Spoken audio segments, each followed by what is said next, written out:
Could you see who was inside of the cookie store from once you got out of the car? Come back around there. Yes, these right here. What you got? Chocolate chip. Them hot. Straight out the oven.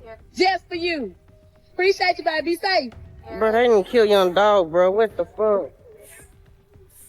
I'm talking about all you hear gunshots. So I'm looking, come in, I'm grabbing my baby, see where they coming from. And I'm looking and see that it's over there at the washer that I was just at yesterday. It's the cookie shop next door to the washer. The superstar. This superstar that helped millions of people, that gave millions of dollars, that helped us, that can't come to Memphis on airwaves in his car and buy a pack of cookies without being shot. Hello, it is your friend. To begin with, Young Dolph, if you are not already aware, has tragically passed away. He was shot and killed in his hometown. I created a video regarding the crime scene at the time of the incident, but I was unable to delve deeply into it then, as I was at work, inundated with notifications, direct messages, and phone calls from individuals informing me of Dolph's death. I gathered a substantial amount of information, and numerous individuals from Memphis reached out to me through direct messages and texts. I provided them with my phone number, and they called to update me on the situation. They were aware that I would eventually produce a video about it, so they aimed to provide me with the accurate details of what transpired. Allow me to explain the events. Here is what occurred. Young Dolph no longer resides in Memphis. He had recently been in Atlanta with Monica, spending time together. However, as you may know, every year Dolph organizes a turkey drive. He returns to distribute turkeys to the community for Thanksgiving. Additionally, he was there to assist a child in need. I am uncertain whether the child was critically ill or simply required assistance, but he had two commitments that day. One involving the child and the other in preparation for the turkey drive. Now, let me outline the events from the start of that day leading up to his death. He was at home with his mother, who requested that he fetch her some cookies from his favorite bakery. Just a week prior, he had shared a video stating that whenever he returns home, that is his go-to place for cookies. I will include that video right here. You can't get some what? Therapy. Makeda cookies. Get the sign. Get the sign. Come back around here. Come back around there. Yes, these right here. What you got? Chocolate chip. Them hot. Straight out the oven. Just for you. Appreciate you, baby. Be safe. Interestingly, he created that video merely 7 days prior, stating that every time he returns home, he visits that bakery to purchase his cookies, as he has a fondness for them. Tragically, it is the very location where he was shot and killed. His mother had asked him to fetch some cookies from that bakery. Before arriving there, he stopped at a gas station situated across the street, or perhaps further down the street. A fan began a live stream, capturing Young Dolph at the gas station as he entered his vehicle. When she initiated the live broadcast, it alerted those intending to harm him to his precise location. Compounding the situation, he did not drive away from the area. Instead, he entered his car and proceeded directly across the street, or possibly down the street. Reports indicate that the restaurant is positioned diagonally from the gas station, or directly across the street, something along those lines. My knowledge of this incident comes from a young woman who went live and detailed the events that transpired. They pull up and just let out over 50 shots. I'm talking about busting. I'm standing, we want to go down there, baby. We at the shelves and shit. And me and my baby at the car. And I'm talking about before I even got to the door, the shelves door, open up the door and shit. I'm talking about all you hear gunshots. So I'm looking, come in, I'm grabbing my baby, see where they coming from and shit.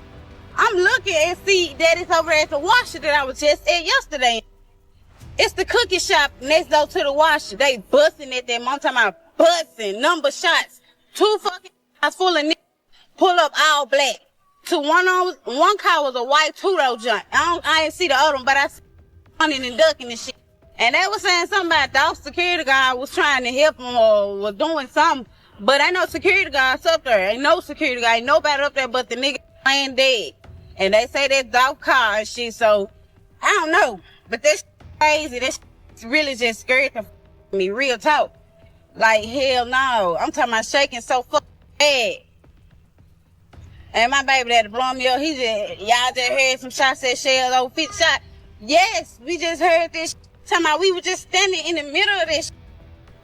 The Mexicans and shells and shit, baby, they running out. She was at the gas station. Immediately after Young Dolph departed, she arrived. She mentioned that she was entering the gas station when she heard numerous gunshots from across the street. 50 shots. She stated that Dolph was dead right across the street. Allow me to provide some context. The young woman went live to reveal Dolph's location. The assailants got into their vehicle and drove to that vicinity. It was not difficult to locate him. As I mentioned, he went literally across the street, or perhaps down the street. Everyone is aware that all his vehicles are wrapped in camouflage army fatigue. When you see that vehicle, you immediately recognize it as Dolph's. It is said that no one in Memphis has that particular wrap on their cars. He is the sole owner. Thus, when you see that vehicle, you know it is Dolph's. If you are familiar, you know that Dolph's cars are bulletproof. All of his vehicles are bulletproof. This is because Dolph was inside the bakery. They understood they needed to shoot him before he could return to the vehicle. After all, the vehicle is bulletproof. Witnesses report that 2 cars arrived and began firing through the bakery window. Dolph was hit. They claim he attempted to return fire. I cannot confirm if he did, but he was injured. Witnesses assert that one of the shooters approached the window and fired additional rounds, ensuring Dolph was dead. The video currently circulating online features the woman filming the crime scene. I initially overlooked it when I first uploaded the video. However, I later came across another video of the same crime scene. In that video, the woman was detailing the events that transpired. If you examine the shattered window closely, you will notice an arm hanging out near the floor. That is Dolph's arm protruding from that window as he lay there lifeless. It is shocking. Furthermore, I wish to address another matter that arose immediately after this incident. It became widely reported that Yo Gotti's restaurant had been shot at. The news subsequently issued a statement declaring that this was untrue. The restaurant had not been shot at. However, there is police presence outside the restaurant conducting patrols. This is a precautionary measure in case any retaliation occurs. Additionally, there is police presence in Yo Gotti's former neighborhood. This is to ensure safety in the event of any retaliatory actions.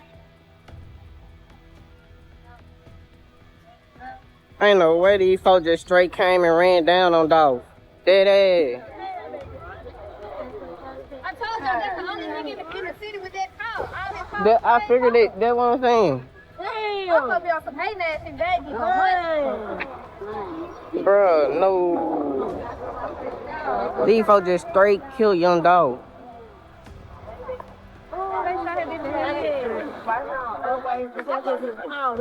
There were also rumors that Black Youngsta's grandmother's residence was shot at. However, that turned out to be untrue. Black Youngsta's grandmother's home was not shot at. Nevertheless, there is police presence in Black Youngsta's former neighborhood, prepared for any potential retaliation. Currently, the mayor has issued a letter announcing a citywide curfew as part of efforts to address the situation. Authorities are aware that retaliation is likely. The last occurrence of this nature was when FBG Duck was murdered. Chicago has deployed police to Block and all neighborhoods that might be connected to the shooting. The mayor has publicly stated that she requires assistance, requesting the involvement of the feds, the Coast Guard, and the National Guard to aid in the matter. This mirrors the actions taken by the mayor of Memphis. And what was the outcome of that? The feds and other agencies intervened, leading to the resolution of the case. Given Dolph's significant influence on the community, I am confident that the police will exert every effort to resolve this case. Numerous celebrities have voiced their opinions. A considerable number of celebrities have spoken out, including Keisha Cole. Keisha Cole expressed her hopes, as the word was circulating that a few individuals from Memphis were involved. You know how it is in Memphis, or in any city for that matter. When an incident occurs, the local residents are aware of the circumstances. We are merely outsiders observing from a distance. Therefore, when someone is killed in the city, the locals typically know who is responsible. The gossip circulates throughout the community. However, many credible individuals from the area have stated that Yo Gotti and his associates may not be involved in this incident. This appears to be related to street matters. Dolph was not solely in conflict with Yo Gotti. However, for those who may not be aware, when Dolph was shot in LA and nearly lost his life the first time, it was Yo Gotti's associate who was responsible for that incident. He received a 10-year sentence for his actions. I believe his name was Ken or something similar. I cannot recall precisely, please do not quote me on that. Could someone please comment on the name of Yo Gotti's associate who was involved in that incident? The short individual with red hair and waves? He received a sentence of 10 years for his actions.